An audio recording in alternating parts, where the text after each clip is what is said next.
कोई सी भी एस्ट्रोलॉजी हो, पामिस्ट्री हो, न्यूमरोलॉजी हो, सबका आधार 9 ग्रह ही है। लेकिन इसमें भेद ये है कि 18 साल तक व्यक्ति की हाथों की रेखाओं में भारी चेंजेस आते हैं। उसकी आयु रेखा, अभी ये रेखा कैसे बनती हैं? 9 ग्रह का स्थान हाथ में कैसे रहता है तो जातक या जातिका को कैसे फल मिलता है? शुक्र लग्जरी का भी कारक है ना, तो लोग इस पे ज्यादा ध्यान देते हैं आजकल, धन पे, पैसे पे, लक्ष्मी पे, और ये दुनिया को मोक्ष भी दिलाते हैं और दुनिया को प्रसिद्धि भी दिलाते हैं। व्यक्ति को राजा भी बनाते हैं, व्यक्ति को रंक भी यही बनाते हैं। किसी का मंगल यदि उभार लिए हुए गुलाबी गोल एकदम उठा हुआ पावरफुल मंगल है, उसको हम मांगलिक बोलते हैं। सबसे ज्यादा जो सर्वश्रेष्ठ कोई साइन है वर्तमान समय में तो वो ट्रायंगल है। साथ में एक भयंकर साइन भी होता है, क्योंकि जहाँ पर धर्म है वहाँ अधर्म भी है, जहाँ पॉजिटिव है वहाँ निगेटिव भी है। उसके बाद 2 हाथ ऐसे होते हैं जो भगवान किसी को न दे, एक तो हंतक हाथ और एक मूर्ख हाथ। हाथ गुलाबी था, अचानक काला होता चला जा रहा है, तो कोई ना कोई तंत्र क्रिया व्यक्ति के ऊपर कर रहा है। भगवान के एक रोम के अंदर अनंत कोटि ब्रह्मांड बसते हैं। तो भगवान कितनी बड़ी चीज होगी, ये तो एक ब्रह्मांड है, ऐसे ऐसे अनेकों ब्रह्मांड भगवान के रोम के अंदर बसते हैं।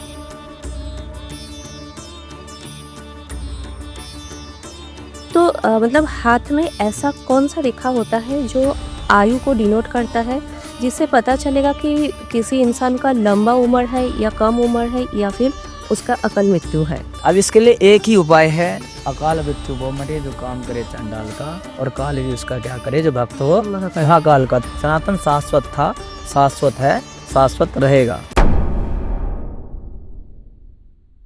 इस पॉडकास्ट में आगे बढ़ने से पहले आप सबसे रिक्वेस्ट है कि आप प्लीज़ हमारे चैनल आनंद धारा पॉडकास्ट को सब्सक्राइब करिए और भी इंसाइटफुल पॉडकास्ट पाने के लिए आप हमें फेसबुक और इंस्टाग्राम में भी फॉलो कर सकते हैं।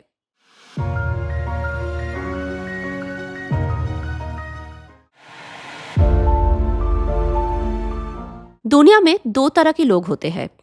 एक होते हैं जो भगवान पर भरोसा नहीं करते हैं। उनका मानना होता है कि सब कुछ अपने हाथ में ही है और वो ही अपनी किस्मत लिखते हैं। और दूसरा वो जो मानते हैं कि तकदीर हमारे हाथों के लकीरों में लिखी रहती है, जो कभी बदल नहीं सकती है। हम मानते हैं कि साइंस और सुपरस्टिशन के बीच एक पतला सा पर्दा होता है, जिसके दोनों तरफ जिंदगी का राज छुपे होते हैं। और उन्हीं राजों को समझने के लिए आज हमारे साथ मौजूद है मशहूर पामिस्ट आचार्य वशिष्ठ जी। नमस्ते वशिष्ठ जी। नमस्कार। आनंद धारा पॉडकास्ट में आपका स्वागत है। आपका बहुत बहुत आभार। धन्यवाद। वशिष्ठ जी, पहले तो हम जानना चाहेंगे कि पामिस्ट्री क्या होता है, कहाँ से इसका ओरिजिन है? देखिए, पामिस्ट्री के बारे में जब हम बात करते हैं तो पामिस्ट्री में सबसे पहले देखा जाता है सामुद्रिक शास्त्र। सामुद्रिक शास्त्र का ही एक हस्तरेखा है जिसको हम पामिस्ट्री कहते हैं। अच्छा। इसके विषय में बताया गया है कि यस्य शास्त्रस्य प्रमाण, यानी कि शास्त्र का जो प्रमाण है वो ये समुद्र ऋषि द्वारा इस सामुद्रिक शास्त्र की रचना की गई है।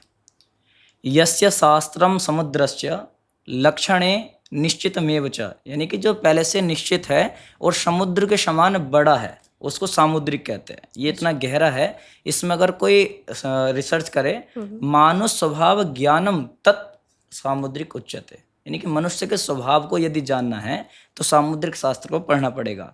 और सामुद्रिक शास्त्र कैसा है? एक समुद्र के समान गहरा शास्त्र है। शास्त्र क्या है? जो शासन करता है। तो अगर किसी के भाव को, स्वभाव को जानना है तब हमें हस्तरेखा और सामुद्रिक शास्त्र की ओर जाना चाहिए।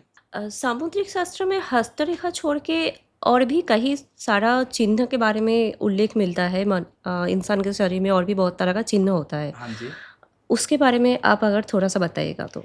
सबसे पहले तो इसमें ललाट के बारे में जिक्र आता है कि जो माथा है उस मस्तक पर देखा जाता है कि ये राजा के समान चमकने वाला ललाट है या फिर ये निम्न प्रकार का मस्तक है। मस्तक से ही व्यक्ति के बारे में पता लग जाता है। फिर उसकी मुखाकृति कैसी है? चंद्रमा के समान गोल मुख है, आंखें बड़ी हैं या छोटी हैं। अगर छोटी आंखें हैं तो बड़ा चंचल चपल व्यक्ति होगा, मोटी मोटी बड़ी आंखें होंगी, सुंदर आंखें होंगी तो व्यक्ति गंभीर होगा और अपने कार्य में ध्यान लगाने वाला होगा। वैसे ही दांतों को देखकर भी बहुत कुछ बताया जाता है, शरीर के भुजाओं को देखकर, क्योंकि अब इनके अंदर ग्रह का वास होता है। देखिए, कोई सी भी एस्ट्रोलॉजी हो, पामिस्ट्री हो, न्यूमरोलॉजी हो, सबका आधार 9 ग्रह ही है। तो अपने शरीर के अंदर 9 ग्रह होते हैं, माथे के अंदर 9 ग्रह होते हैं और भुजाओं में मंगल होता है, पैरों में शनि होता है। इस प्रकार से पूरे हस्तरेखा शास्त्र में लक्षण शास्त्र का ही अंग है, जिसमें तिल एक कैटेगरी में तिल भी आते हैं। और कुछ चिन्ह आते हैं, चिन्ह भी बनते हैं। हम लोगों को जितना पता है कि एक बच्चा जब जन्म लेता है तो माँ के गर्भ में रहते हुए उसके हाथ के रेखा डिसाइड हो जाता है। तो मतलब ये कौन डिसाइड करता है, और मतलब इसका आगे का जैसे भी बच्चा बड़ा होगा उसका फ्यूचर कैसा होगा, उसका कैरेक्टरिस्टिक्स क्या होगा, ये सब कुछ के प्रीडिफाइंड रहता है? ये सबसे अच्छा आपने प्रश्न किया है। इसका उत्तर यह है कि जब व्यक्ति शिशु माता के गर्भ में होता है तो आपको बताया था कि आयु कर्म च वित्तं च विद्या निधनमेव च पंचेतानपि सृज्यन्ते गर्भस्थस्यैव देहिनः। माता के गर्भ में ही उसकी आयु, वो कैसे कर्म करेगा, सत्कर्म करेगा, दुष्कर्म करेगा, या अच्छे लोगों की सेवा करेगा, या फिर लोगों को परेशान करेगा, ये मनुष्य जीवन में कुछ अच्छा कार्य करेगा या नहीं करेगा, ये माता के गर्भ से ही लिख के आ जाता है। उसकी मृत्यु कब होगी ये भी पहले से ही निश्चित होती है। जैसे कि हम कोई चीज़ बनती है तो उसकी एक्सपायरी डेट भी होती है, वैसे इस शरीर की भी एक्सपायरी डेट होती है। आत्मा तो अजर अमर है, लेकिन इस शरीर के बारे में माता के गर्भ में ही लिख दिया जाता है, ब्रह्मा जी उसके हाथों में लिख कर भेजते हैं। लेकिन इसमें भेद ये है कि 18 साल तक व्यक्ति के हाथों की रेखाओं में भारी चेंजेस आते हैं। अच्छा। उसकी आयु रेखा, अब ये रेखा कैसे बनती हैं, इसमें भी एक फैक्ट ये है कि जो हमारा प्रारब्ध है, क्योंकि पिछले जन्म में उसने कैसे कर्म किए हैं जातक ने, यदि जातक ने बहुत अच्छे कर्म किए हैं तो स्वाभाविक है वो किसी के घर भी जन्म ले सकता है ना। ऐसे जो मुख्यमंत्री के यहाँ पर जन्म ले सकता है, प्रधानमंत्री के यहाँ पर जन्म ले सकता है। हमारे प्रधानमंत्री ने तो अभी नहीं है इस प्रकार के, लेकिन ऐसी अच्छी अच्छी जगह अंबानी जी के यहाँ पर जन्म ले सकता है। वो सब कैसे होगा, प्रारब्ध से। फिर उसके हाथ की रेखाएं भी इसी प्रकार की डेवलप होंगी, इसी प्रकार की बनेंगी। तो इसमें मेन रेखा में यही देखा जाता है बच्चे का प्रारब्ध कैसा है, प्रारब्ध के अकॉर्डिंग उसको सुख और दुख इस संसार में मिलता है। हाथ में कहा जाता है कि 9 ग्रह का स्थान रहता है। ये 9 ग्रह ऐसे तो हम लोगों के लाइफ में काफ़ी इम्पैक्टफुल भी है।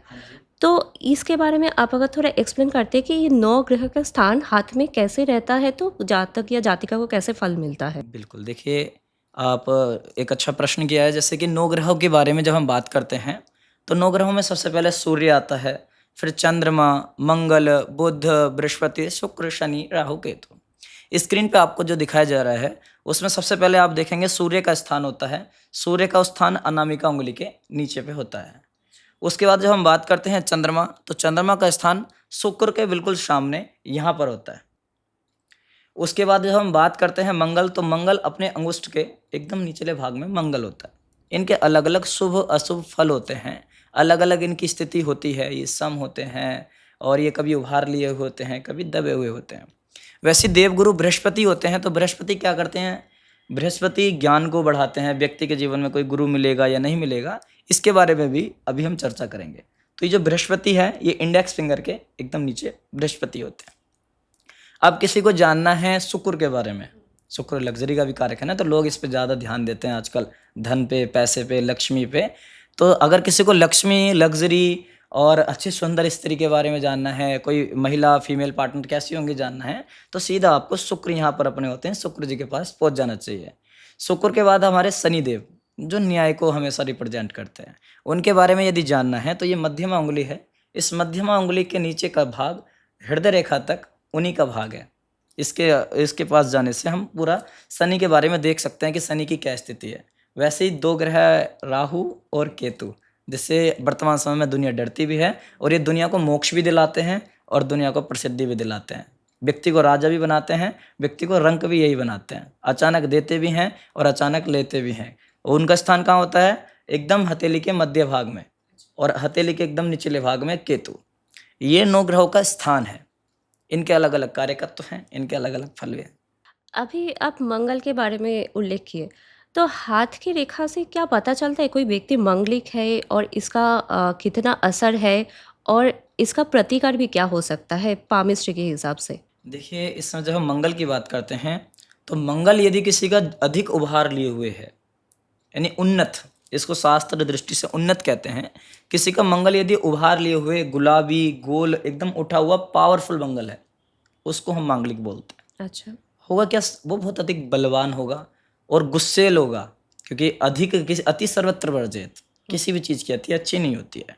वैसे जब मंगल अति का ऊपर उठ जाता है, फुटबॉल की तरह, एकदम वॉल की तरह, तो होता यह है व्यक्ति के अंदर बहुत ज़्यादा कॉन्फिडेंस, बहुत ज़्यादा जोश, बहुत ज़्यादा उसका जो एक तरीके से गुस्सा करने की शक्ति है वो भी बढ़ जाती है। मंगल का गुण बल होता है ना।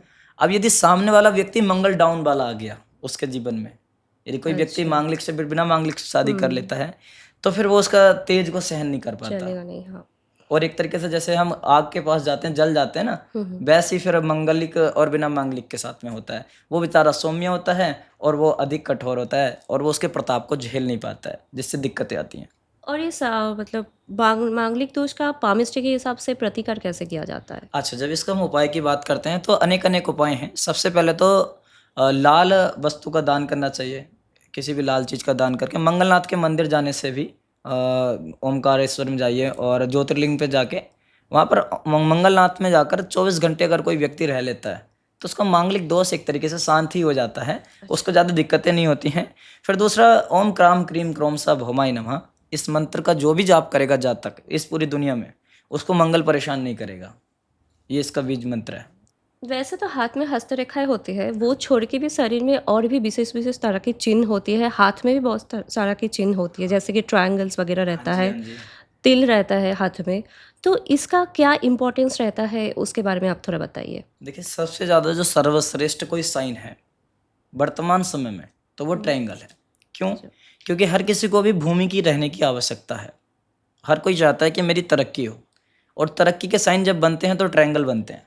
अच्छा। जीवन रेखा, मस्तिष्क रेखा, हृदय रेखा हमारे हाथ में विराजमान होती हैं। कौन कौन सी रेखाएं होती हैं? सबसे पहले बड़ी रेखा होती है जीवन रेखा, उसके बाद दूसरी रेखा होती है मस्तिष्क रेखा, तीसरी रेखा होती है अपनी हृदय रेखा।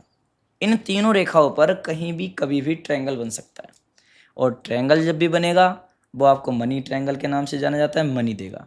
तो ट्रायंगल तो बेहद शुभ साइन है। साथ में कभी कभी भगवान शिव की विशेष कृपा होने से व्यक्ति के हाथ में त्रिशूल भी बन जाता है। अच्छा। त्रिशूल बनने से होता क्या है कि व्यक्ति अगर हृदय रेखा पर त्रिशूल बन जाए, क्योंकि त्रिशूल भी एक साइन है, तो व्यक्ति भगवान शिव की आराधना करता है और उसको भगवान की प्राप्ति भी हो जाती है। अच्छा। वहीं पर यदि त्रिशूल बन जाए आपके मंगल पर्वत पर, तो व्यक्ति बलवान होगा लेकिन भगवान शिव की कृपा से किसी गरीब को सताएगा नहीं, अच्छा। बल्कि गरीबों की मदद करेगा। त्रिशूल साइन एक शुभ साइन है। ये त्रिशूल साइन अगर सूर्य पर्वत पर बन जाए तो व्यक्ति प्रसिद्ध होगा, खूब जानकार भी होगा, कॉन्फिडेंस वाला होगा और अपनी प्रसिद्धि का कभी दुरुपयोग नहीं करेगा। अच्छा। ये शुभ साइन होते हैं। उसके साथ में साइन होता है स्वस्ति का साइन। स्वस्ति का साइन यदि बृहस्पति पर्वत पर बन जाए तो वेल्थ में व्यक्ति मैनेजमेंट में बहुत अच्छा होता है। अच्छा। वेल्थ को कैसे संभालना है, गरीबों की मदद करता है, और साथ में परिवार को संभालने का गुण भी उसके अंदर आता है।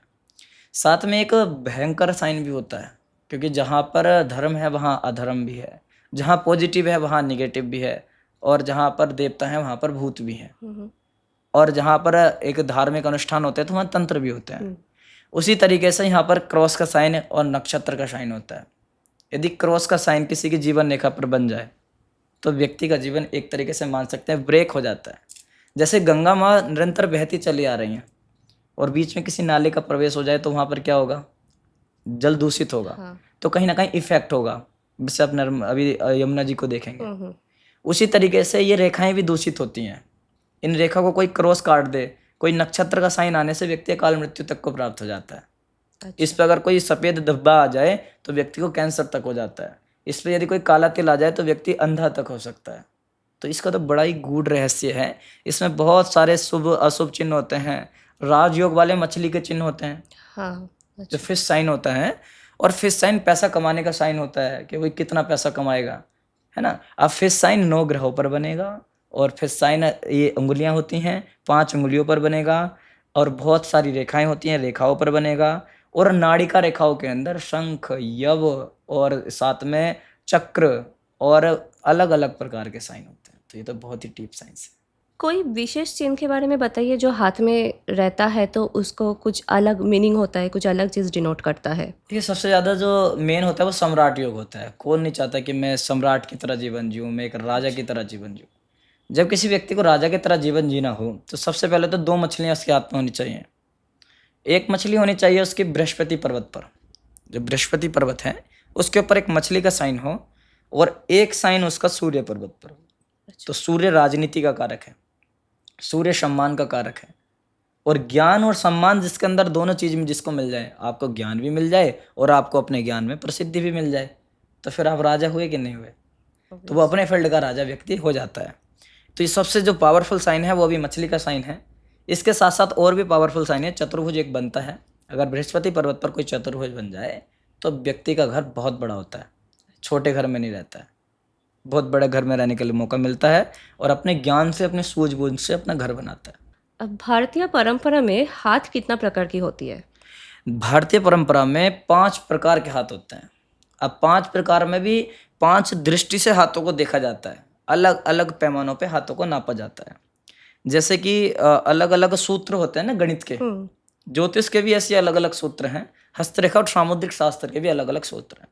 इसमें पाश्चात्य को भी ऐड किया जाता है, विदेशी को भी ऐड किया जाता है, क्योंकि कीरो वगैरह ने, बेहमन ने, अलग अलग लोगों ने इसमें काफ़ी रिसर्च की है और शोध करने के बाद उसको हमारे तक पहुँचाया है। तो सबसे पहले जो माना जाता है भौतिक सौष्ठव, सौष्ठव शब्द दिया गया है प्रकार, हस्त का विभाजन जब करते हैं, हाथ का विभाजन, क्योंकि ये एक डीप साइंस के बारे में, समुद्र जैसे गहरे शास्त्र के बारे में हम बात कर रहे हैं, तो इसको हम सरलता से भी समझाएंगे। सरलता से ये है कि हाथ के 5 प्रकार होते हैं और 5 प्रकार में सबसे पहला जो प्रकार होता है वो होता है भौतिक प्रकार। अच्छा। भौतिक प्रकार के भी 7 प्रकार हैं। इस भौतिक प्रकार के 7 प्रकार हैं। पहले हम भौतिक को समझते हैं। भौतिक क्या होता है?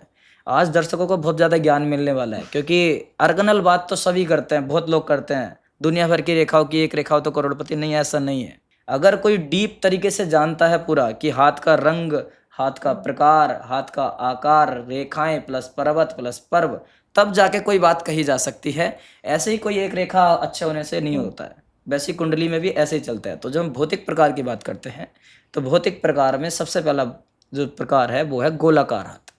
सबसे ऊंचे जो अमीर रिच आदमी होते हैं, बड़े बड़े पॉलिटिशियन हो सकते हैं, बिजनेसमैन हो सकते हैं, और सॉफ्टवेयर में हो सकते हैं, किसी भी चीज़ में हो सकते हैं, जो अपनी खुद की कंपनी बना दी हो, तो उनका गोलाकार हाथ होता है। हाथ जो होता है वो गोल होता है। अच्छा। गोलाकार। गोलाकार में भी जब जिसका गोलाकार हाथ होगा ज़्यादातर वो चमकदार हाथ होगा, दार्शनिक, देखने में अच्छा होगा। उसके बाद दूसरी कैटेगरी होती है, जो दूसरा प्रकार है भौतिक प्रकार के, सेकंड प्रकार, वो है चौड़ाकार। अच्छा। उनकी हथेली चौड़ी होंगी, जो हथेली है ये चौड़ी होगी। अच्छा। और जब किसी की हथेली चौड़ी होगी तो व्यक्ति मेहनती होगा, भाग्यशाली होगा, कभी भी भाग्य के भरोसे नहीं बैठेगा, कर्म करता रहेगा।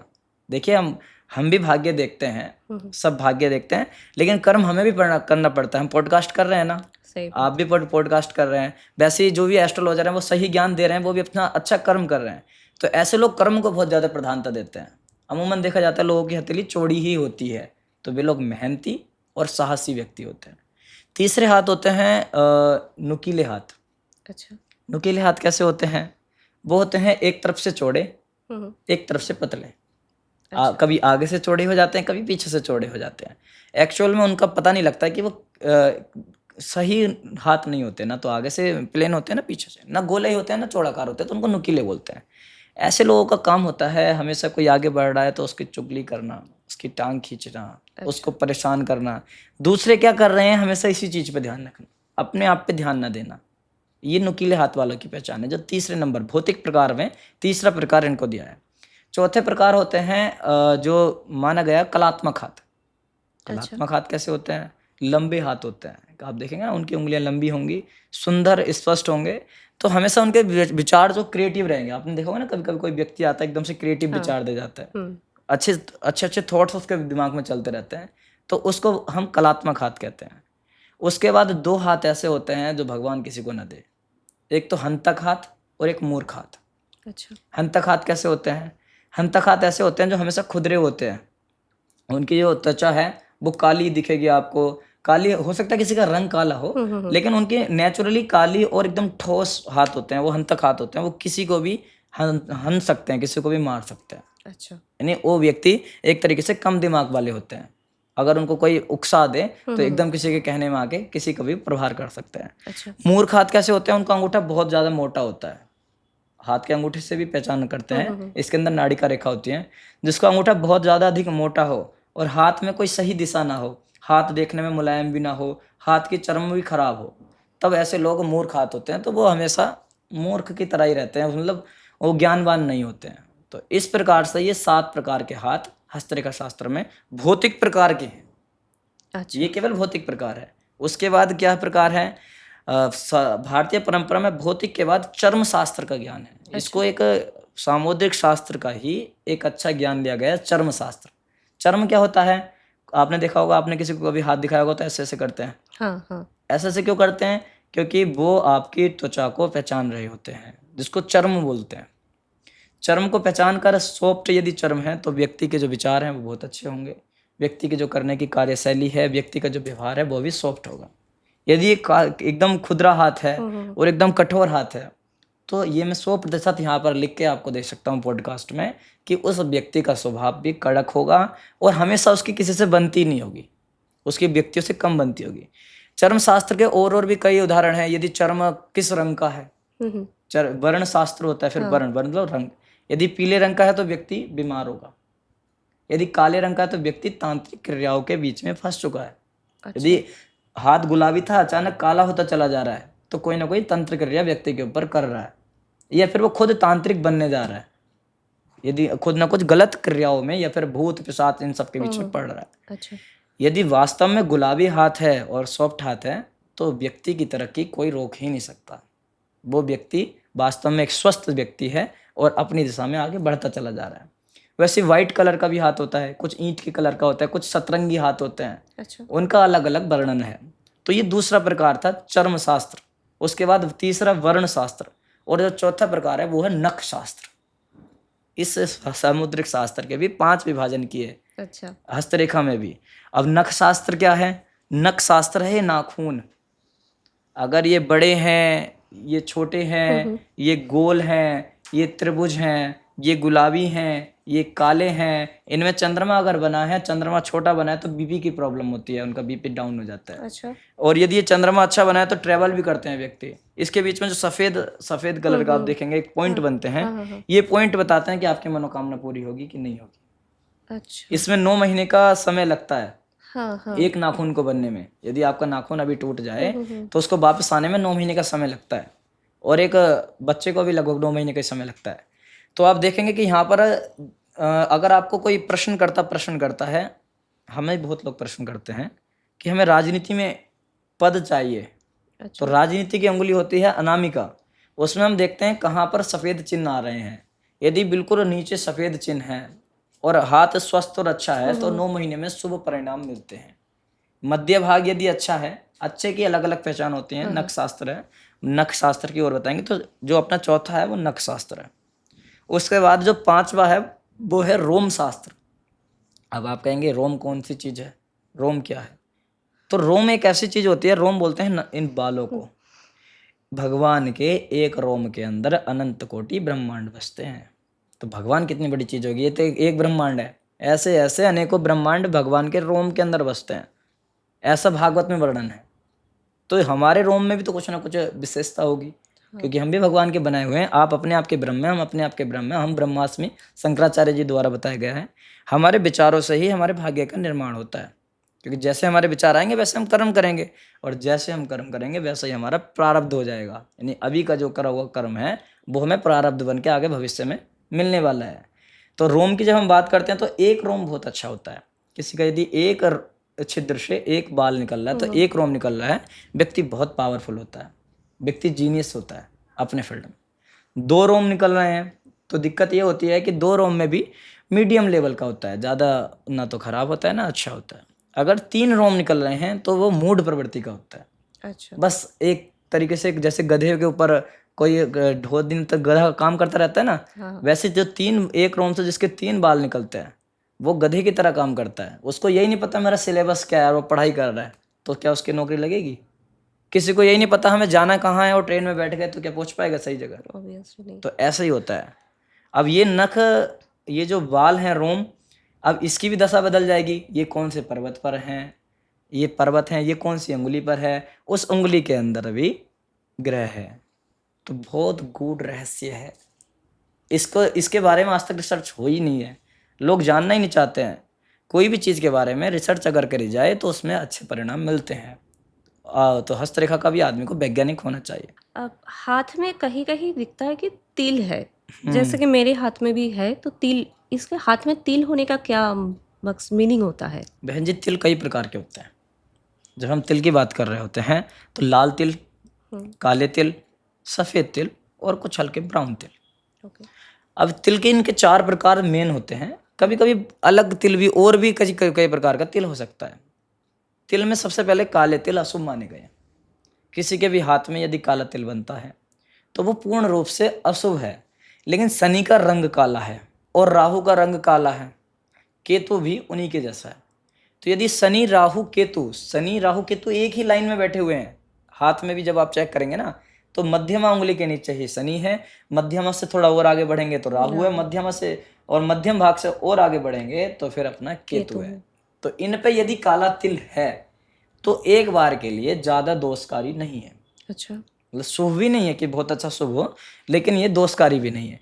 अन्यथा अगर अपने बृहस्पति पर अगर काला तिल बन गया तो वो आपको हर चीज में अधूरापन देगा, कभी भी आपकी चीजें पूरी नहीं होने देगा। अच्छा। जब भी आप कोई काम करेंगे वो बीच में ही लटका रह जाएगा।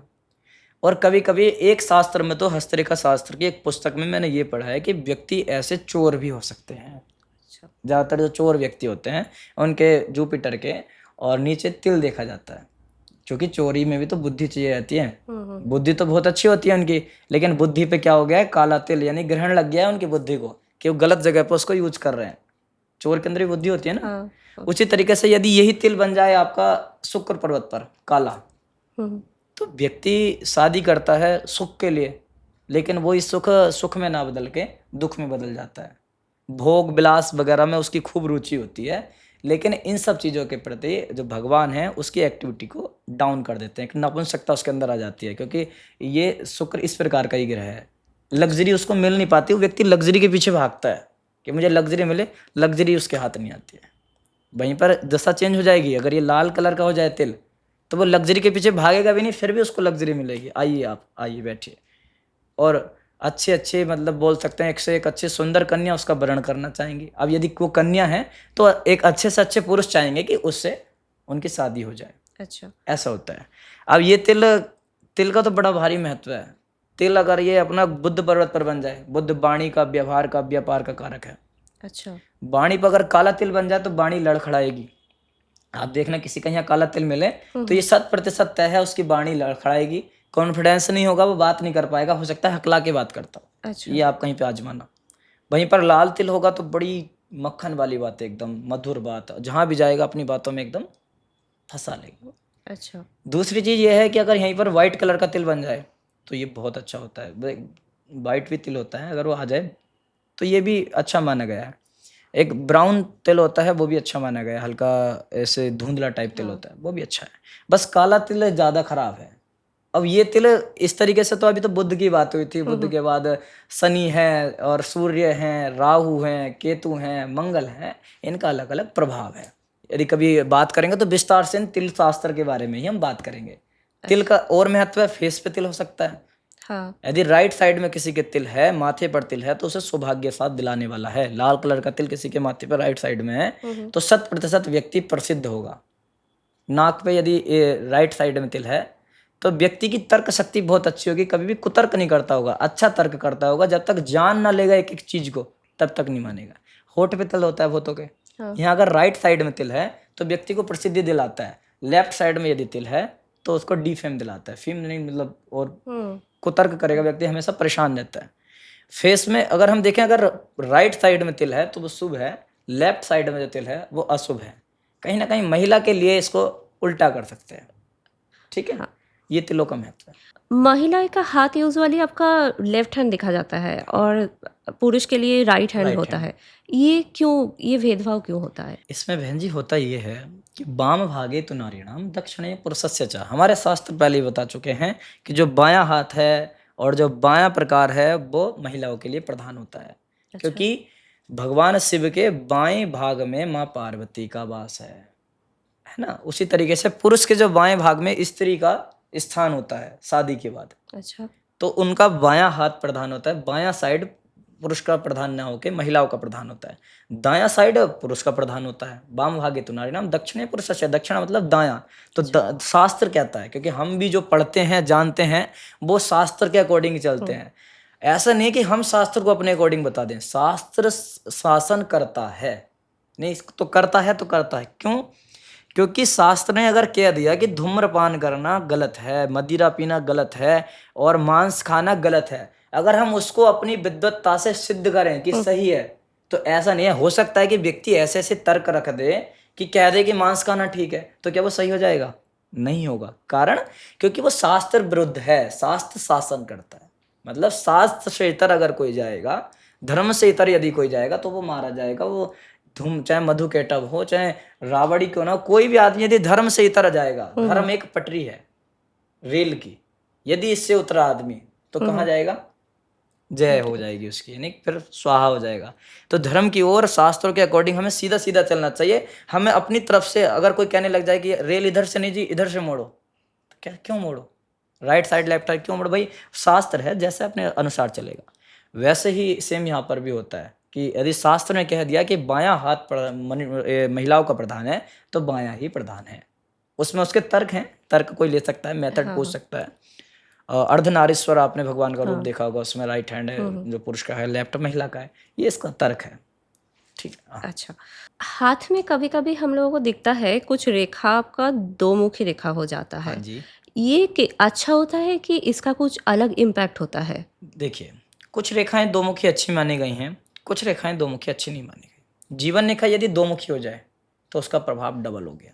अच्छा। व्यक्ति को एक तो वो घर से बाहर ले जाती है ट्रेवल, या तो व्यक्ति विदेश में खूब पैसा कमा के उसका भोग गांव में आके करेगा, अपने घर पे आके करेगा। अच्छा।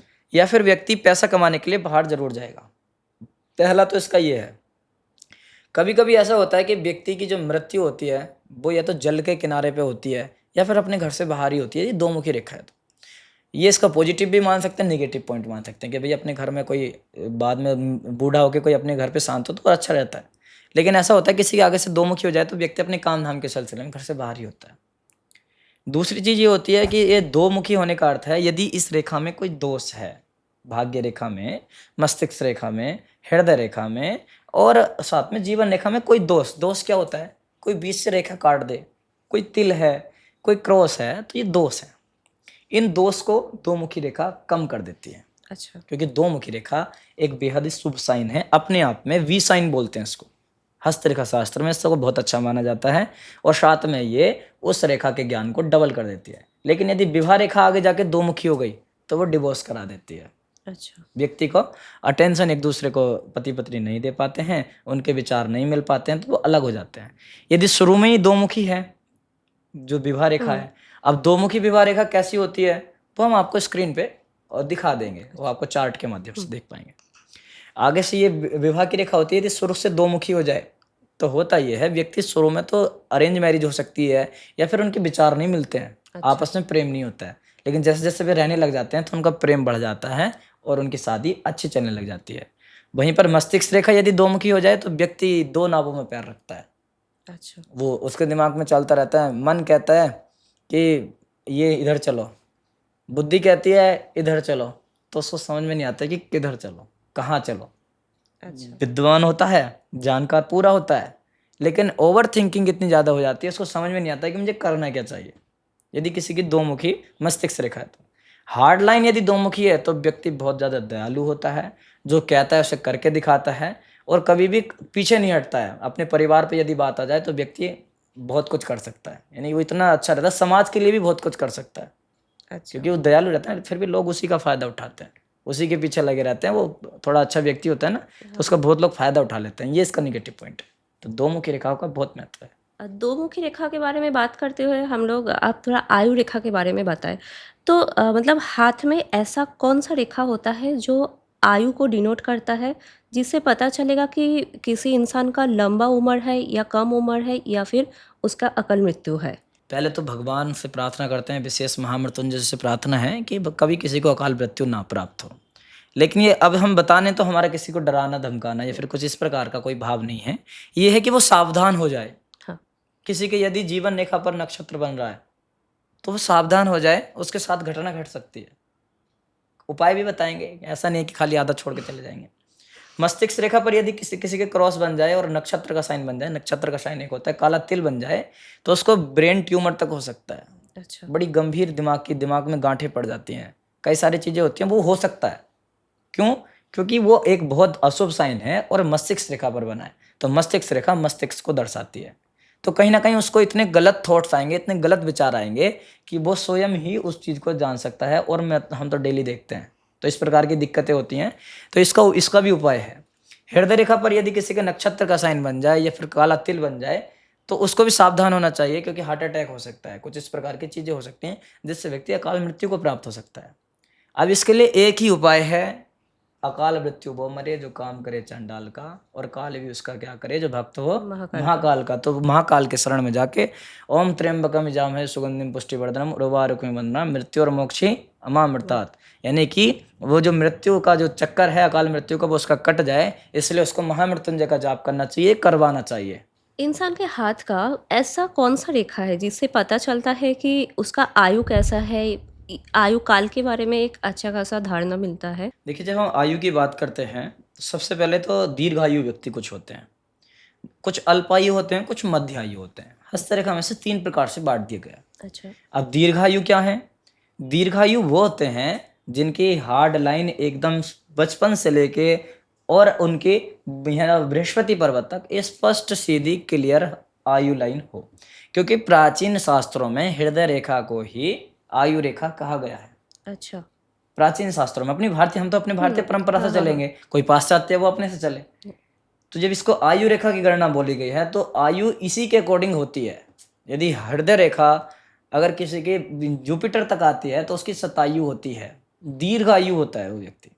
अच्छा। किसी की मध्यमा तक आती है यदि हार्ट लाइन तो वो व्यक्ति मध्य आयु होता है। अच्छा। और यदि किसी के बुध पर्वत से निकलकर यहीं पर समाप्त हो जाए सूर्य पर्वत पर तो उसे अल्पायु माना जाता था। अच्छा। है ना, जो हस्तरेखा शास्त्र में माना जाता था। अभी के समय में क्या है, सबसे पहले जीवन रेखा को देखो, उसके बाद मस्तिष्क रेखा को देखो, फिर हृदय रेखा को देखो। तीनों रेखाओं का दोनों हाथों की रेखा, राइट भी लेफ्ट भी, यदि वो तीनों ही रेखा आधी से भी छोटी छोटी हैं तब व्यक्ति को महामृत्युंजय करके अपनी आयु को बढ़ा लेना चाहिए। अच्छा। आयु बढ़ती भी है, कर्मों के अकॉर्डिंग आयु बढ़ भी जाती है। और आयु इसलिए बढ़ जाती है क्योंकि आयु की रेखा बढ़ जाती है तो फिर आयु भी बढ़ जाती है। एक थॉट इसमें ये भी है कि कभी भी कहते हैं सांस हमें गिन के मिलती है ना, कि जितनी हमारी सांस पूर्ण होती है तो हम चले जाते हैं। तो कभी कभी हम सांसों से भी पहले ही चले जाते हैं। हमारी अकाल मृत्यु जो होती है ना वो हमारी आयु बची रह जाती है, हम फिर प्रेत बन के घूमते हैं। ये नासवान केवल शरीर है, आत्मा नासवान नहीं है। आत्मा का यहाँ पे मोक्ष होने का समय होता है कि ये आत्मा इतने समय में मुक्त हो जाएगी, है ना। हाँ। जैसे कि कोई व्यक्ति पैदा हुआ और वो अपने समय से पहले ही अपने आप को नष्ट कर ले तो भगवान की इसमें क्या गलती? भगवान ने उसको कर्म करने के लिए बुद्धि दी, सब कुछ दिया, लेकिन अब आपको विद्युत दे दी, आप उससे एसी चलाओ या हीटर, वो तो आपकी इच्छा है। आप गर्म पसंद करते हैं, ठंडा पसंद करते हैं। उसी तरीके से भगवान ने ये किराए का कमरा हमें शरीर दे दिया, अब इसके अंदर आत्मा दे दी, उसको समय दे दिया कि ये आत्मा इस समय तक यहाँ रहेगी, फिर ये मेरी चरणों में आ जाएगी, फिर मैं इसको कहीं अलग भेजता हूँ, वो मेरी आज्ञा से होगी। धर्मराज, उसके लिए भी धर्मराज रूपी जो व्यक्ति हैं वो लगा रखे हैं। तो होता ये है कि व्यक्ति अगर अपने आप को पहले ही समाप्त कर लेता है तो ये सबसे बड़ा अपराध है। कोई अपने आप को कभी समाप्त ना करे, कोई कितना ही गलत थॉट्स आ जाए, क्योंकि उसका मोक्ष होगा ही नहीं। वो तो जितनी समय उसको आयु दे रखी है ऐसे ही प्रेत बन के, भूत बन के, कभी ट्रांसफार्म पे बैठेंगे, कभी खंडरों में जाएंगे, कभी गुप्त पेड़ों पर बैठेंगे और अपनी अपनी टोली में मिलेंगे। भूतों की भी टोली होती है। ये आपस में अपना बात करते हैं कि आप भी आ गए, अच्छा आप भी आ गए। फिर जो सबसे ज्यादा प्रिय होता है सोचते हैं उसको भी ले आओ, जो अपना सबसे प्रिय होता है फिर उसको वो सोचते हैं कि ये भी मेरे साथ ही आ जाए। खैर, हम तंत्र के बारे में, भूतों के बारे में बात नहीं, हमारी मेन अल्पायु दीर्घायु की है। यदि किसी की जीवन रेखा, हृदय रेखा, मस्तिष्क रेखा पूर्ण है तो व्यक्ति दीर्घजीवी होता है, दीर्घायु होता है। यदि ये अल्प हैं, बहुत ज़्यादा छोटी हैं, तो कुछ उपाय कर लेने चाहिए जिससे कि उसकी आयु बढ़ जाए। और ये मध्य हैं तो भी ठीक है, मध्य में भी 75 वर्ष आदमी अच्छे से जी जाता है। और सही कैलकुलेशन करके हस्तरेखा में बताना हमारे गुरु ने हमें निषेध किया हुआ है। अच्छा। कि करेक्ट आयु किसी की बतानी नहीं है, उसको हमेशा 10-20 साल ज़्यादा ही बताओ। अच्छा। क्योंकि कम बता दी तो हार्ट अटैक से मर जाएगा, है ना। इसलिए मना है और निषेध है, शास्त्र मना करता है और शास्त्र शासन करता है। अच्छा, आपने अभी आत्मा के बारे में बात कर रहे थे, शरीर के बारे में बात कर रहे थे, तो मेरा यहाँ पे एक क्वेश्चन है जो शायद पामिस्ट्री से रिलेटेड नहीं है। कोई बात नहीं। तो मतलब हम लोगों के शरीर में आत्माएं हैं, तो इंसान का पूरा जितना ज़िंदगी उसका जीना है वो जी लिया, आत्मा निकाल गया। ये निकालने के बाद क्या है? सपोज अगर हम मान ले कि सपोज एक व्यक्ति का ये आखिरी लाइफ है, उसका हाँ। जितना कर्मफल था वो सब भुगत भोग लिया, लिया। पृथ्वी में उसको जन्म नहीं लेना पड़ेगा। ठीक है। इसके बाद क्या है? बहन जी, ये तो हमारी पामिस्ट्री में लिखा हुआ है। अच्छा। यदि किसी की हार्ड लाइन सबसे बड़ी है, इन तीनों रेखाओं में अपनी देखें, अगर हार्ड लाइन सबसे बड़ी है तो उसको फिर यहाँ इस लोक में आना नहीं पड़ेगा, उसका मोक्ष हो जाएगा। जैसे केतु यदि छठे भाव में है कुंडली में, वैसे यदि इस केतु पे ध्वज का साइन बन जाए तो 100% व्यक्ति भगवान के चरणों में ही सीधा ऑन द स्पॉट जाता है, अच्छा। मोक्ष। दूसरी चीज ये है कि जब हम बात कर रहे थे, वो जाता तो है, साथ में कभी कभी नहीं भी जाता है। कब नहीं जाता है, दिक्कत हो जाती है, जैसे केतु इनबैलेंस हो, केतु मोक्ष का कारक ग्रह है। अच्छा। ठीक है, तो यदि किसी का केतु खराब हो जाए या फिर ये सबसे बड़ी उसकी जीवन रेखा हो, अच्छा। तो व्यक्ति पाताल से आया हुआ होता है, नीचे के लोकों में पड़ा हुआ होता है, यातना भोग रहा होता है, कहता भगवान मुझे छोड़ दो, मुझे भेज दो, कि चल तुझे मृत्यु लोक में भेजता हूँ। भगवान स्वयं नहीं भेजते हैं, इसलिए भी काम पे आदमी रखे हुए हैं, वो सब काम करते हैं। यमराज, चित्रगुप्त, चित्रगुप्त के जो गुप्तचर हैं वो लिखते रहते हैं कि इसने कर्म अच्छा किया। और चित्रा और चित्रगुप्त एक यमी होता है। अच्छा। तो उनके जो दूत हैं यहाँ बैठे रहते हैं हमेशा ही, उनका बिल्कुल भगवान आपसे अलग है, आप कैसे कह सकते हो? आप अपनी आंखें से देख पा रहे हैं, चल पा रहे हैं, कार्य कर पा रहे हैं, भगवान की आज्ञा से ही तो कर पा रहे हैं। तुम्हारे अंदर भी कोई विचार के रूप में विचार आता है क्या? कोई भेजता है विचार?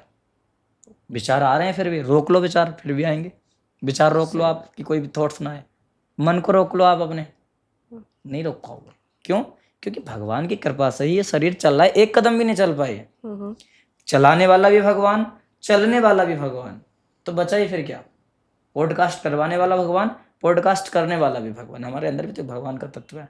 ऐसा अहंकार बस किसी को नहीं कहना चाहिए, लेकिन ये कहना चाहिए भगवान के प्रताप से ही हम बोल पा रहे हैं, चल पा रहे हैं। किसी को अगर बल दिया है तो वो भगवान ने अच्छे काम करने के लिए दिया है, ये नहीं किसी को सताने के लिए बल है। कोई बलवान है तो किसी की सहायता करे, बुद्धि दी है तो हम समझा रहे हैं ना, लोगों को बता रहे हैं, इसलिए दी है। ये नहीं कि इस बुद्धि को तेज है तो चुगली करने में, किसी की टांग खींचने में, किसी को नीचा दिखाने में करें इसका प्रयोग, या फिर हम किसी पे ऐसे विरोधाभास करके वीडियो बनाएं, किसी को परेशान करें।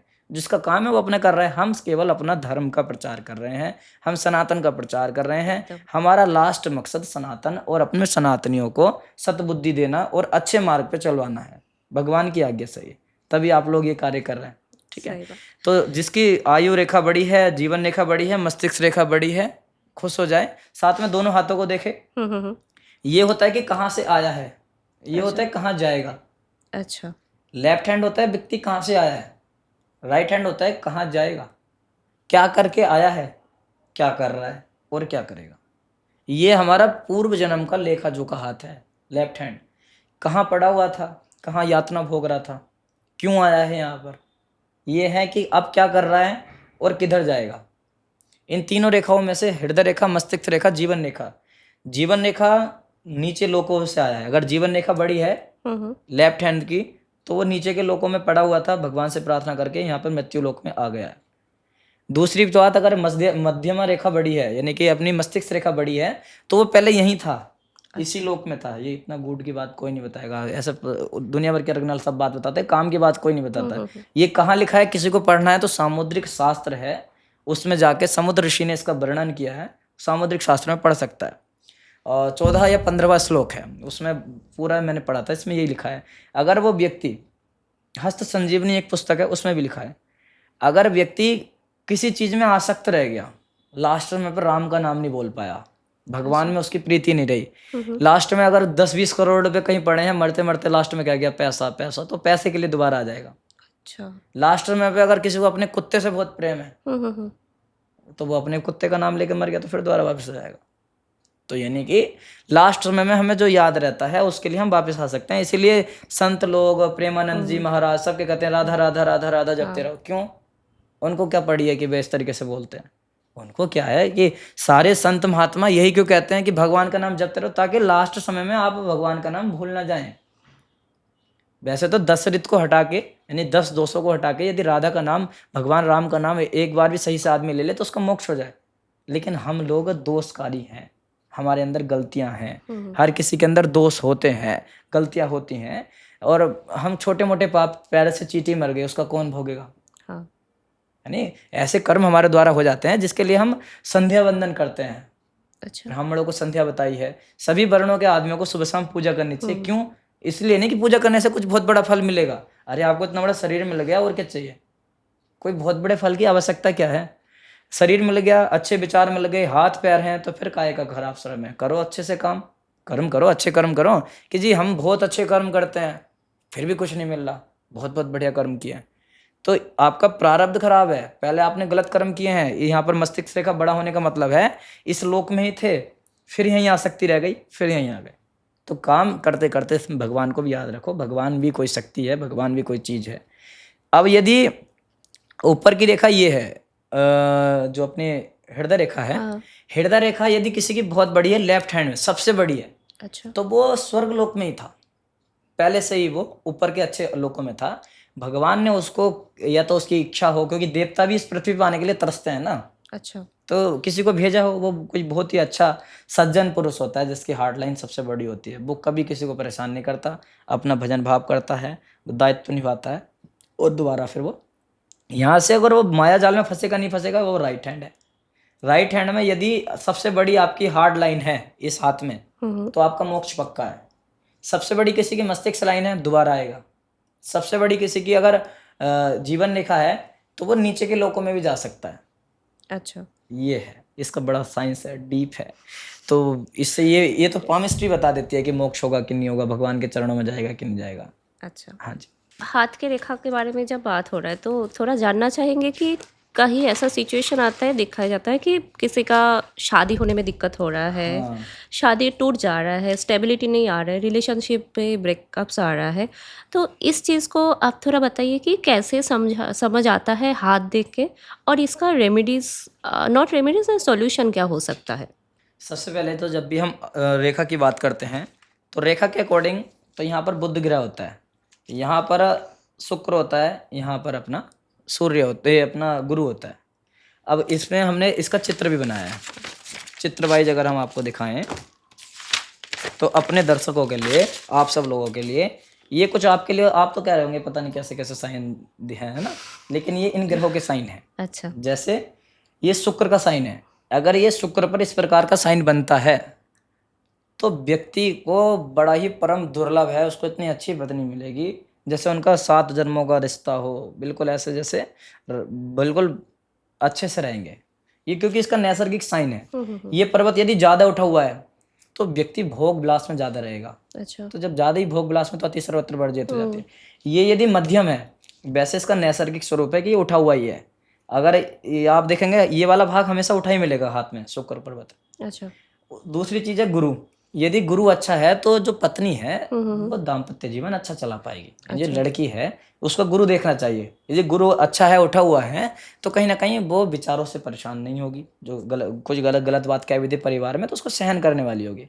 शुक्र, यदि पुरुष का शुक्र देखें, शारीरिक संबंध भी हैं, हर प्रकार के संबंध बनते हैं। तो शारीरिक संबंध बनाने में व्यक्ति है, या फिर कोई किसी प्रकार की दिक्कत तो नहीं है, या फिर वो पैसा कमाने में, पैसे भी चाहिए ना, उसके अंदर प्रतिभा है कि नहीं है, तो पुरुष का ही शुक्र देख लें। ये दोनों देखने के बाद अब बुध के पास दोनों बोलने में कैंची की तरह जबान चलती है या फिर एकदम बढ़िया से चुप रहते हैं, इसके लिए देखेंगे कितना बढ़िया है बुध। यदि बुद्धि के साथ, वाणी के साथ साथ मस्तिष्क भी चाहिए, इसके नीचे ही रेखाएं होती हैं, विवाह की रेखा। ठीक है, उन विवाह की रेखा में देखो इस प्रकार से सीधी एक रेखा आ रही है, बहुत अच्छा विवाह है। 2 रेखा आ रही हैं बराबर हैं, तो वो मंगल दोष होता है। अच्छा। ये एक रेखा आगे बढ़ के दुमुखी हो जाए तो विवाह टूट जाता है। अच्छा। अब कारण बताते हैं। ये रेखा भी बनती है कर्मों से ही, ये रेखा भी कर्मों से बनती है। ये था इसका पामिस्ट्री के अकॉर्डिंग, हस्त रेखा और ज्योतिष के अकॉर्डिंग। दूसरी चीज समझो अब व्यवहारिकता के अकॉर्डिंग, जो आध्यात्म के अकॉर्डिंग क्यों होता है कि शादी टूट रही है, वर्तमान दृष्टि के अकॉर्डिंग। पहले एक नाई होते थे, एक पंडित जी होते थे, आपके इधर भी होते होंगे। वो दोनों लोग जाते थे, पंडित जी का काम था कुंडली देखना, लड़के की हस्तरेखा देखनी, माथा देखना, उनके पूरे परिवार का माथा वगैरह देख लेना, इनका क्या बैकग्राउंड है, वो सब वहीं से पंडित जी खुद पता करते थे। भविष्य में इस बच्चे को कोई दिक्कत तो नहीं होगी, इसके ग्रह कहाँ पर बैठे हैं, पंडित जी वहीं से मालूम कर लेते थे। क्योंकि कुंडली देखने की जरूरत नहीं होती। जब एक श्रेष्ठ पंडित हो जाता है तो वाणी से और शकल देख के पहचान लेता है, और पहचान लेता है कि इनके घर का वास्तु कैसा है, वास्तु देख के, ओरा से पहचान लेता है नेगेटिव पॉजिटिव ऊर्जा कैसे कर्म करते हैं सब पहचान लेता है। उसके बाद वो चीज़ पंडित जी देख लेते थे। नाई जी का एक ही काम होता था कि केवल उनका वंश कैसा है, कुल कैसा है, खानदान कैसा है वो पहचानना। वो अपने यहाँ के जो नाई हैं उनसे संपर्क करते थे कि देखो भाई हम और तुम एकदम एक जाति के हैं, तुम इनके यहाँ इनके जो बाल की हेयर कटिंग करते हो, तुम्हें पता है इनका कुल खानदान में लोग कैसे रहते हैं, सही सी बताओ। तो वो उस चीज़ को बताते थे। तो अब कहीं जाने की आवश्यकता नहीं, केवल 2 ही जने रिश्ते तय करके आ जाते थे। और रिश्ता कब तक चलता था आप अपने देख सकते हैं, हम दादी को देख सकते हैं, उनको देख सकते हैं, उनका अच्छा चलता था। लड़ाई भी होगी क्योंकि ये तो एक हिस्सा है जीवन में। लड़ाई भी होने के बाद ऐसा नहीं है कि परमानेंटली मुझे सीधा कि मुझे डिवोर्स चाहिए और मुझे इतनी प्रॉपर्टी चाहिए। देखते होंगे ना आजकल। तो ये जो ज़्यादा ट्रेंड में आ गया तो लोग इसका दुरुपयोग करने लग गए। 3 चीज मेन होती हैं, कुल, गुण और उसके बाद मुहूर्त। कुल पे भी व्यक्ति ध्यान दे ले, आजकल बेसिकली कुल ही बिगड़ गया है। लड़की फॉरेन की है, लड़का यहाँ का है, लव मैरिज कर रहे हैं, कोई पता ही नहीं कहाँ का कुल है, क्या जाति है, क्या धर्म है, कुछ भी पता नहीं है, केवल शादी कर ले रहे हैं। उसमें क्या होता है, जो बच्चे हैं वो वर्ण संकर पैदा हो जाते हैं। अब उनके हाथ से पितृ कुछ ग्रहण ही नहीं करते। जब पितृ ग्रहण नहीं करते हैं तो स्वाभाविक है यदि शादी कर भी ले तब भी व्यक्ति का दिक्कत ही रहती है। तो अपनी जाति में, अपने संप्रदाय में शादी करनी चाहिए। बहुत स्त्रियां हैं, बहुत पुरुष हैं, ढूंढने वाला होना चाहिए, अपने उसमें भी मिल जाती हैं। अब कहते हैं कि भाई उसके बाद बात करते हैं गुण की। तो पहले समझ लो, पहले जान लो। अब तो यही मात्र एक उपाय बचा है। पहले ये गुण पंडित जी लोग मिला लेते थे, अब पंडित जी लोगों को इतनी ज़्यादा महत्वता दी नहीं जाती, क्योंकि पंडित लोग भी पर्सनली पुरोहित नहीं है, वे केवल पूजा कराने जाते हैं। वे अगर उनके पुरोहित हों और वहाँ पर लड़के लड़की के दोनों पुरोहित हों, क्योंकि पहले पुरोहिताई बहुत लंबी चलती थी कि एक राजा के यहाँ यही पुरोहित है तो इस राजा के पूरे क्षेत्र में यही पुरोहित है, दूसरा कोई पुरोहित नहीं है, दूसरे पुरोहित का क्षेत्र दूसरा है, तीसरे पुरोहित का क्षेत्र तीसरा है, तो पुरोहित नहीं है। तो इसमें ये करा जा सकता है कि आप पहले अच्छे से लड़की को या लड़के को समझो, जानो, उसकी पूरी तहकीकात निकाल लो। वो गुण मिलान हो गया, एक दूसरे की बातों का अच्छे से बात कर लो। किसी को कभी धोखा मत दो, क्योंकि आप सामने धोखा दे सकते हो, पीठ पीछे भगवान देख रहा है। उसके बाद जब बात करते हैं फिर होता है शुभ मुहूर्त। पंडित जी ने बता दिया 4 बजे का मुहूर्त है। अब मुहूर्त में आप आ रहे हैं 6 बजे तो लग्न बदल गया, 5 बजे आ रहे हैं लग्न बदल गया। शनि अच्छी दृष्टि रख रहे थे, अब वे शनि खराब दृष्टि रख रहे हैं, तो शादी टूटने का ही लक्षण हो गया। तो मुहूर्त पे कोई विशेष ध्यान नहीं, मुहूर्त तो काल है। अच्छा, सुबह को ही क्यों ऑफिस खुलते हैं, स्कूल सुबह को ही क्यों चलता है, रात को क्यों नहीं चलता, रात्रि स्कूल कर दिया जाए कि 8 बजे से स्कूल शुरू हो 12 बजे तक स्कूल चले। क्यों? नैसर्गिक नहीं है, अननेचुरल है। नेचुरल है ही नहीं। नेचुरल ये है कि सुबह को जाएं, दिन दिन में बच्चों की भी सेफ्टी है, हर प्रकार की चीज़ है, अपने घर आए घर जाएं। उसी प्रकार से शादी में होता है, पहले कुल मिलाओ, उसके बाद गुण मिलाओ, फिर सही सही मुहूर्त में शादी कर दो, जिससे शादी चलने के 90% चांस बढ़ जाते हैं। और बाकी तो फिर लास्ट में तो हम भी यही कहना चाहेंगे, होए वही राम रुचि राखा। का शादी का विषय एक बड़ा अलबेला है। इसमें गूढ़ रहस्य में यही कहा जा सकता है। इसमें और रेखाओं को देख लिया जाए, रेखा अगर बिगड़ेगी तो 100% है शादी बिगड़ेगी, रेखा नहीं बिगड़ेगी तो शादी भी नहीं बिगड़ेगी। ये तो हमारा पर्सनल अनुभव है, लेकिन वर्तमान दृष्टि आप देख ही रहे हैं। अब मैं थोड़ा करियर, जॉब, बिजनेस ये सब के बारे में थोड़ा जानना चाहूँगी। जैसे कि बहुत सारा स्टूडेंट्स रहते हैं जिन लोगों को एकेडमिक्स अच्छा था लेकिन अच्छा जॉब नहीं मिला। ऐसा भी सिचुएशन होता है कि 2 बंदा सेम ट्रेड में बिजनेस कर रहा है, किसी एक का बिजनेस का अच्छा ग्रोथ हो रहा है, दूसरे का नहीं हो रहा है। तो ये सब चीज़ को हम लोग पामिस्ट्री के हिसाब से कैसे देखते हैं? सभी बच्चे एक साथ बैठ के पढ़ते हैं। कुछ पढ़ाई में अव्वल होते हैं, कुछ मध्यम होते हैं, कुछ उससे कम होते हैं। लेकिन आप देखेंगे, आप तो इतनी उम्र पे आ गए हैं, आपने स्टूडेंट भी आप रहे हैं, आपने अब नौकरी भी की है, आप सॉफ्टवेयर इंजीनियर हैं, कई सारी चीज़ सॉफ्टवेयर में आगे बढ़ रहे हैं।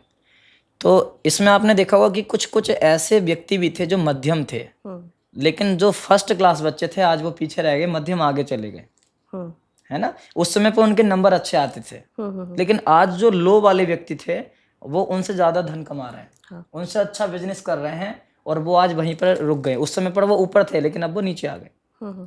कुछ आप देखेंगे कि जो ऊपर थे उनको नीचे आए हैं, नीचे वाले ऊपर चले गए। होता ये है, प्रारब्ध होते हैं। भगवान ने आपको किस लिए भेजा है, आप वही काम करेंगे, है ना। आयु कर्म यानी कि कर्म भी पहले से निर्धारित है। तो वित्तंच यानी कि धन भी निर्धारित है। विद्या विद्या भी निर्धारित है, हम्म, निधन निधन भी निर्धारित है। अच्छा। तो ये निर्धारित रहता है। निर्धारित किसके अकॉर्डिंग? ये नहीं कि अब भाई सब कुछ लिख ही दिया है। इसमें तर्क कर सकते हो ना कि हाँ। जब सब कुछ भाग्य में लिख ही दिया है तो कर्म क्यों करें, है ना? तो आपको हम बोलते हैं कर्म मत करो, सो जाओ। क्या व्यक्ति सो कर उठेगा? नहीं। उठेगा। कितने घंटे सो सकता है? 10 घंटे, 15 घंटे, हम्म, 18 घंटे। फिर वो कितना ही सोना चाहे फिर भी वो उठ ही जाएगा, क्योंकि भगवान ने उसको कर्म दे रखे हैं कि तुझे उठना पड़ेगा। अगर वो चाहे कि उसमें नहीं सो सकता उससे ज्यादा, वरना अगर ऐसा होता तो व्यक्ति 6 महीने के लिए सो जाता करते कि 6 महीने बाद उठेंगे, अब 6 महीने तक का रेस्ट है। ऐसा नहीं होता। फिर इसको इसी को बोलते हैं प्रारब्ध। और प्रारब्ध क्या है? वर्तमान में किया हुआ कर्म पीछे से प्रारब्ध बन के आ जाता है। अच्छा। अब वर्तमान में जो कर रहे हैं, इसलिए कहते हैं कि वर्तमान को ठीक रखना चाहिए, तो भविष्य अपने आप ठीक होता है। हाँ। और यही हमें प्रारब्ध के रूप में भाग्य बन के मिलता है। अच्छा। ये प्रारब्ध है, हाथ में जो रेखाएं हैं। अभी भविष्य में क्या होगा, ये बदलेंगी। अगर अच्छे कर्म करोगे तो फिर लौट के यही कर्म हमें मिलेंगे। जैसे आप किसी को थप्पड़ मारें, हम्म, क्विक एकदम, उसका जो रिस्पॉन्स होगा वो आपके प्रति भी आक्रामक होगा। आप किसी को प्यार से कहें कि आप तो बड़े अच्छे व्यक्ति हैं और आप हमारे पॉडकास्ट में आए तो इतना अच्छा लगा, या किसी से कुछ भी कहें तो वो भी कहेगा आप भी बड़े अच्छे व्यक्ति हैं, हाँ। है ना? इस तरीके से कहा। क्यों? क्योंकि वो रिटर्न आपको दे रहा है जो आपके कर्म हाँ। किए हुए हैं उन्हीं को। वैसे ही भगवान भी हमारे द्वारा कर्मों को हमें रिटर्न देता है, अपनी तरफ से कुछ नहीं। हमने किसी का भला किया, भगवान हमारा भला करा देते हैं। हमने किसी को मारा, भगवान हमें पिटवा देते हैं। हाँ। अब हमने किसी को यदि जैसे कुछ लोग मांस खाते हैं, किसी को भून के खाते हैं, मार के खाते हैं, तो भगवान जैसे प्लेन दुर्घटना हुई है, ऐसे कई सारी चीजें होती है, ऐसे कहना भी नहीं चाहिए, भगवान उनके आत्माओं को शांति दे। तो इसी प्रकार से फिर हमारे साथ कोई जल में डूब के मर गया, कोई किसी तरीके से चला गया, तो फिर ऐसे हन निकलती हैं चीजें। तो मांस कभी नहीं खाना चाहिए। क्यों? क्योंकि जैसा हम कर्म करेंगे वही हमें रिटर्न में मिलेगा। जिस आत्मा को हमने मारा वही आत्मा आएगी और हमारा हनन करेगी। भगवान किसी न किसी रूप में आके, क्योंकि वो आत्मा भगवान ही थे, उसके अंदर भी भगवान है ना, आपके अंदर भी है, उनके अंदर भी है। तो दूसरे को आपको क्या अधिकार है? आप पेड़ से पत्ता भी तोड़ रहे हैं तब भी हमें पत्ते को भी पेड़ को प्रणाम करना चाहिए कि आप हमें फल दे रहे हैं। परोपकाराय फलन्ति वृक्षा परोपकाराय वहन्ति नद्य परोपकाराय अर्थमिदम शरीरम, लास्ट में लास्ट लाइन में कहा गया है।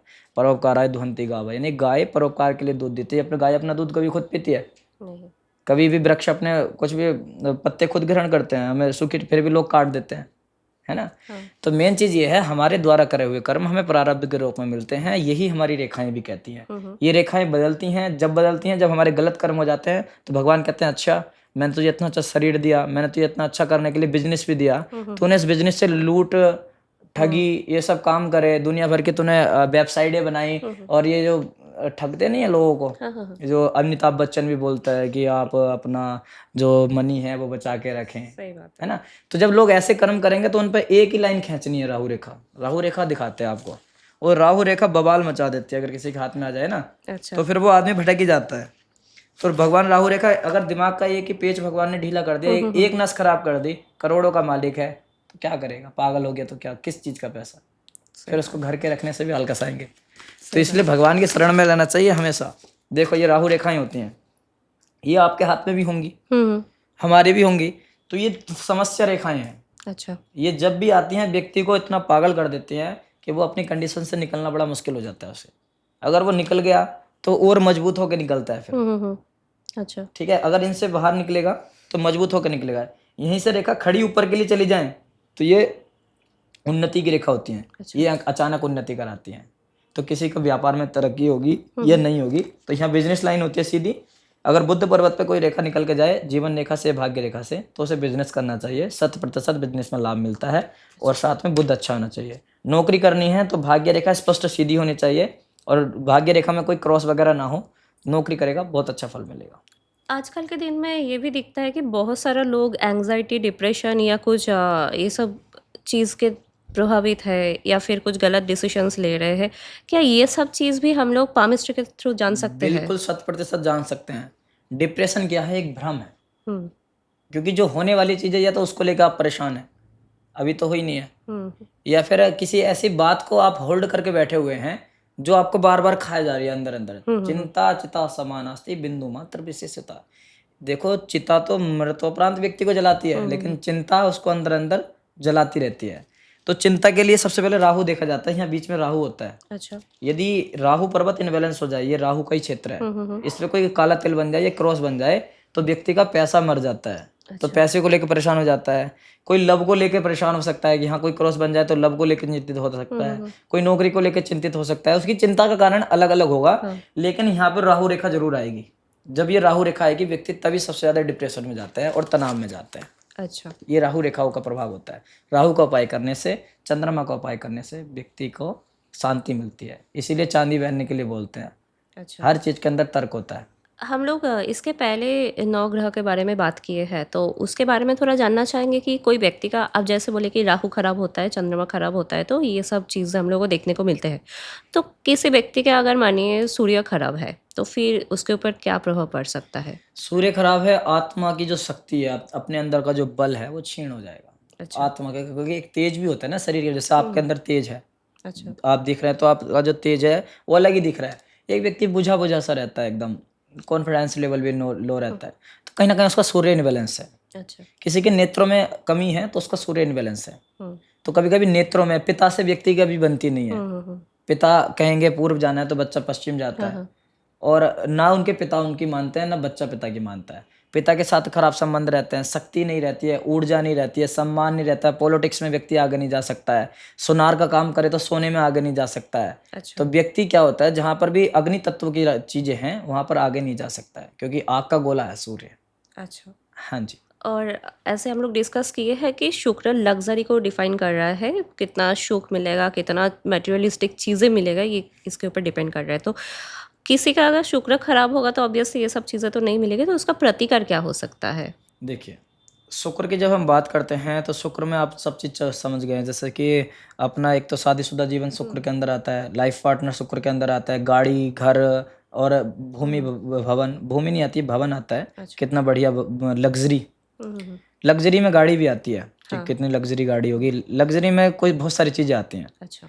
तो लग्जरी और पत्नी, लाइफ पार्टनर, इन सब के लिए शुक्र जिम्मेदार है। यदि शुक्र किसी का इनबैलेंस है तो कहीं ना कहीं उसके सेक्सुअल एक्टिविटी, अलग प्रकार की नपुंसकता उसके अंदर होगी। शुक्र यदि है, वो चाहे स्त्री हो या पुरुष हो, कोई भी हो, उसके लिए उसका प्रतिकार और उपाय ये है, ओम द्राम द्रीम द्रोम सा शुक्राय नमः, इस मंत्र का जाप करना चाहिए।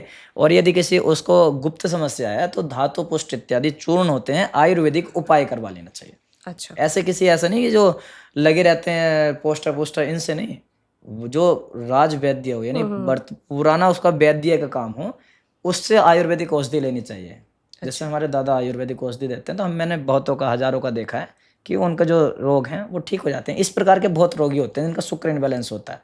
अच्छा। और अगर ऐसा देखा जाए कि किसी व्यक्ति का सभी ग्रह खराब है तो फिर उस सिचुएशन में क्या हो सकता है? देखिए, सभी ग्रह जब खराब होते हैं तो पितृदोष लग जाता है, भयंकर पितृदोष। उनके पितृ रुष्ट होते हैं।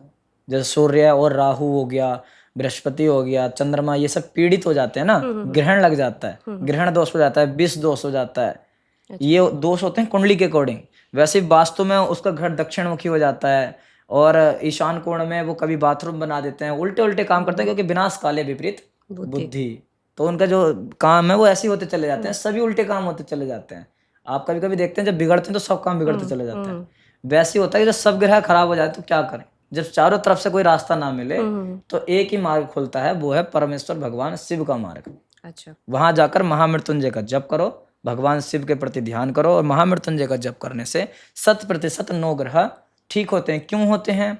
क्योंकि जिसने ये सृष्टि बनाई है, या सृष्टि सृष्टुराद्या बहति विद्युतम या हविर्यत होत्री, उसी के अंदर अग्नि, जल, वायु, ब्राह्मण रूपी, गौ रूपी मूर्ति, यजमान रूपी, यज्ञ रूपी मूर्ति, सभी का जो मालिक है वो भगवान शिव है। उनकी 8 प्रकार की मूर्ति है। हाँ। अष्टमूर्ति भगवान शिव का आपने जिक्र सुना होगा।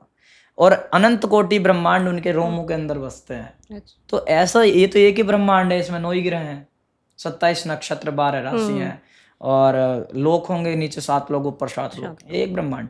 ये ऐसे से अनंत कोटि ब्रह्मांड जिसके रोमों में बसते हैं, उसकी जब आप पूजा करेंगे तो ग्रह तो क्या, आपका मोक्ष ही हो जाएगा, तर जाएंगे सीधा। तो भगवान शिव की आराधना परम विशेष है। जो करता है उसको बहुत आनंद भी आता है, और भगवान शिव तो बहुत भोले हैं, एकदम प्रसन्न भी हो जाते हैं। तो हम लोग महादेव के बारे में काफ़ी बात किए हैं, तो मैं यहाँ जानना चाहूँगी कि शिव जी का सबसे शक्तिशाली मंत्र में भी महामृत्युंजय मंत्र को माना जाता है, जो आप बोले अकाल मृत्यु या ऐसा कुछ चीज़ है तो जी, किसी हाँ को जपना चाहिए। तो मैं यहाँ जानना चाहूँगी कि उसको पाठ करने का सही तरीका क्या होता है? देखिए, सबसे पहले तो आदमी को शुद्धि का ध्यान रखना है। अच्छा। अशुद्ध अवस्था में ना हो, शुद्ध अवस्था में हो, और साथ में एक अच्छा आसन बिछाए। एक अच्छा सा आसन बिछाने के बाद गंगा जल अपने पास हो, गंगा जल से पवित्र कर एक दीपक जलाए। भगवान शिव की मूर्ति अपने सामने रखनी चाहिए, और भगवान शिव की मूर्ति सामने रखने के बाद फिर किसी गुरु से, किसी पंडित आचार्य से पहले आज्ञा लेनी चाहिए कि क्या हम महामृत्युंजय जप सकते हैं। अगर वो कहें जप लो, या फिर वो कोई मंत्र आपको दें, ओम नमः शिवाय हो सकता है, और मृत संजीवनी तक बहुत बहुत बड़े भगवान शिव के पावरफुल मंत्र हैं। उसमें से एक मंत्र वो आपको कोई देंगे, जैसे श्री शिवाय नमस्तुभ्यम आजकल चलता है, ऐसे कुछ मंत्र वो पंडित जी देंगे, उस मंत्र को जपना चाहिए, या मृत्युंजय मंत्र को जपना चाहिए। ऐसा नहीं कि अशुद्ध अवस्था में जप दिया, कहीं भी जप दिया, ऐसा नहीं। शुद्धि का ध्यान रखना है, और पूजन की आसन का ध्यान रखना है, और जल पी के स्टार्ट करना है, और लास्ट में जल नीचे गिर के अपना समशक्राय नमः करके तब उसको ब्राह्मित करना है। इससे पूर्ण फल आपको मिलेगा। कितना बार जप करना है महामृत्युंजय मंत्र, ऐसा कुछ? 2 माला कर सकते हैं, 1 माला कर सकते हैं, 3 माला भी कर सकते हैं। वर्तमान, भूत, भविष्य 3 काल को मध्य नजर रखते हुए 3 मालाएं कर सकते हैं। तो वशिष्ठ जी, हम लोग काफ़ी चीज़ें आपके साथ डिस्कस किए, हम लोग डिस्कशन के ऑलमोस्ट एंड में आ चुके हैं। तो मेरा कुछ सवाल यहाँ पे मैं पूछना चाहूँगी कि अगर किसी व्यक्ति का मान लीजिए हाथ पैर नहीं है, तो उसका भविष्य, उसके आगे क्या होगा, ये सब हम लोग कैसे पता लगा सकते हैं? किसी के हाथ नहीं है तो फिर तो उसका भविष्य नहीं होना चाहिए, है ना। किसी का हाथ नहीं है तो उसका भविष्य नहीं होना चाहिए, लेकिन ऐसा नहीं है, क्योंकि ललाट की रेखा फिर कहाँ जाएंगी। क्योंकि सामुद्रिक शास्त्र हम देख रहे हैं, केवल हस्तरेखा शास्त्र नहीं देख रहे। समुद्र ऋषि ने तो पहले ही बता दिया लक्षण शास्त्र से कि भाई किसी के यदि हाथ नहीं है तो उसका मस्तक देख लो। अब मस्तक भी नहीं है तो उसके पैर, पाद रेखा, अच्छा। यानी पैरों की रेखा देखो, पैरों में भी रेखा नजर नहीं आ रही है, पैर भी कट गए, माना उसके पैर भी नहीं है, भगवान न करके साथ ऐसा हो। पैर भी नहीं है, सर भी नहीं है। एक व्यक्ति ऐसा था, उसका माइंड भी नहीं था, वो फिर भी बताता था, चीज़ें थी। किसी के हाथ नहीं है, सर नहीं है, पैर नहीं है, तो प्रश्न शास्त्र होता है। किसी ने प्रश्न किया, उसके प्रश्न के अकॉर्डिंग जवाब दे दो।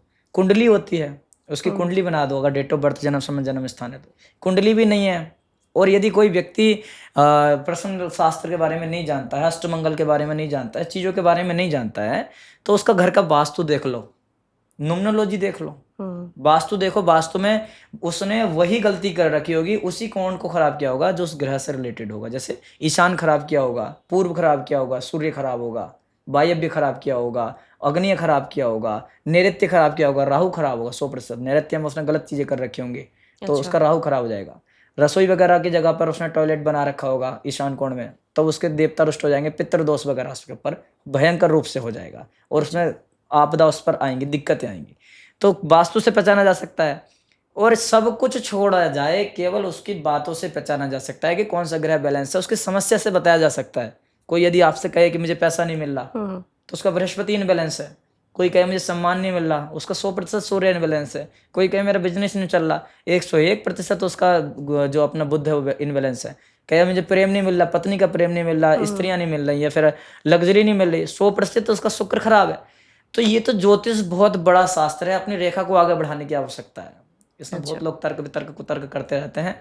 अब उनके कमेंटों का समय दें, इतना समय कहाँ है कि उनके कमेंटों का जवाब दें कि प्रभु जी जिनका हाथ नहीं होते भविष्य उनके भी होते हैं। तो भाई वो अभी तुमने पढ़ा नहीं है ना, तुम उस चीज को जानते नहीं हो। जिस दिन जान जाओगे, पहचान जाओगे, उस दिन आपके आधे डाउट सुबह में समाप्त हो जाएंगे। तो पहले पढ़ो, जानो। मैं एक आखिरी सवाल पूछना चाहूँगी आपसे कि मानिए कोई एस्ट्रोलॉजी, पामिस्ट्री के बारे में पढ़ना चाह रहा है, तो वो कहाँ से शुरू करेगा? यदि कोई पढ़ना चाहता है तो एस्ट्रो वशिष्ठ पंडित नाम से हमारा भी ऐप है, और पामिस्ट्री बाय वशिष्ठ नाम से हमारी आईडी है। उसमें जाके उसमें हमने ऐसे ऐसे वीडियो बनाई हैं जो नॉलेज वाली हैं। अच्छा। उस नॉलेज को गेन कर सकता है, क्योंकि हम अपना पर्सनल खुद का जिम्मेदारी ले सकते हैं। और तो हम किसी का क्या कहें, क्योंकि लोग दुनिया भर की चीज़ें पढ़ाते हैं, हर किसी का अलग तरीका होता है। हमारा अलग तरीका है, हम शुद्ध सरल भाषा में और उसको एक तरीके से मातृभाषा में पढ़ाना चाहते हैं कि इतनी सरलता से पढ़ाया जाए कि व्यक्ति को समझ में आ ही आ जाए। इस तरीके से पढ़ाते हैं। तो उसमें जाकर आप पामिस्ट्री बाय वशिष्ठ सर्च करके उसमें पॉडकास्ट है, या तो पॉडकास्ट के माध्यम से सीख लो। आपका हमारा पॉडकास्ट, अपना चैनल का नाम अनंत धारा, इसमें भी कितने अच्छे अच्छे पॉडकास्ट आते हैं। ऐसे ही यहाँ से सीखते रहें। और पामिस्ट्री सीखना है तो हमारा पर्सनल कोर्स भी है, वो कोर्स ले सकते हैं। हमसे पर्सनल नोट्स ले सकते हैं, हमारे पास हमारे खुद के लिखे हुए नोट्स हैं, किताब हैं, उससे सीख सकते हैं। और एक क्वेश्चन मैं आपसे पूछना चाहूँगी कि एस्ट्रोलॉजी जो कि डेट ऑफ बर्थ से डिफाइन किया जा सकता है और पामिस्ट्री, इस दोनों में क्या अंतर है? जहाँ से ज्योतिष शास्त्र एस्ट्रोलॉजी भ्रामित होता है, वहाँ से समुद्र शास्त्र शुरू होता है। अच्छा। जैसे किसी को डेट ऑफ बर्थ नहीं पता, हम्म। तो वहाँ पे एस्ट्रोलॉजी जो कुंडली विज्ञान है वो फीका पड़ गया। या तो वो प्रश्न लगन बनाएंगे, हाँ। या फिर अब प्रॉपर डेट ऑफ बर्थ नहीं है हम्म। तो कुछ नहीं कर सकते। अब वहां पर जो खड़ा हुआ मिलता है उसमें वो सामुद्रिक शास्त्र होता है, रेखाएं। आओ भाई सीधा सामने है, आओ सीधा हो, देखेंगे कि ये चीज़ है, ये चीज़ है, ये बताएंगे।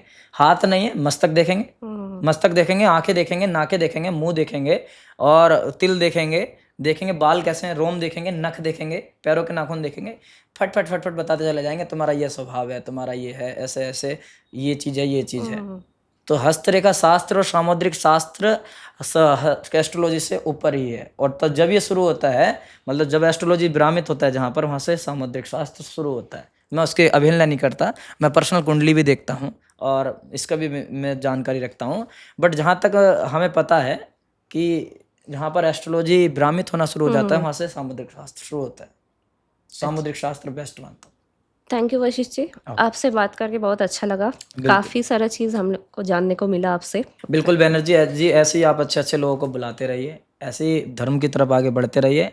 हम भी भगवान की कोई विशेष कृपा ही आपके ऊपर ऐसे ही मानते हैं कि इस जो छल की, लोभ की, गंदी गंदी चीज़ों की बारिश हो रही है ना, उल्टी सीधी चीज़ें बात करते हैं। अभी कितने सारे शो बंद हो गए, है ना।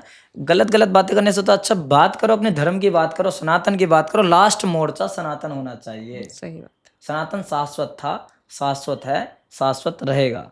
बस केवल यही भाव मन में रखते हुए कि सनातन ही सत्य है। लास्ट में एस्ट्रोलॉजी, पामिस्ट्री, न्यूमरोलॉजी किसी के बाप के दिए हुए नहीं है, ये हमारे सनातन के दिए हुए हैं, हमारे बाप दादाओं के, हमारे ऋषि के दिए हुए हैं।